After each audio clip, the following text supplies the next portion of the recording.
दादू में हालिया बारिशों और दरिया सिंध में तुगयानी से कच्चे और काछू में सैलाब की सूरत हाल है। दरिया सिंध में तुगयानी से कच्चे के जमींदारी बंद टूट गए हैं।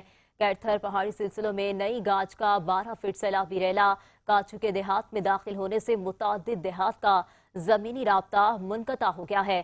तफसीलात बता रहे हैं हमारे नुमाइंदे अल्लाह बख्श। जी अल्लाह बख्श, बताइएगा।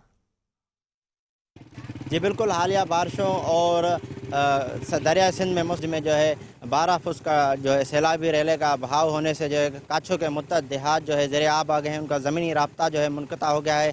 साथ साथ ही दरिया सिंध में भी जो है पानी की मौज होने से जो है कच्चे में जो ज़मींदारी बंद है वो टूट गए हैं। कच्चे के जो है 50% आबादी जो है इस वक्त जो है पानी की लपेट में है।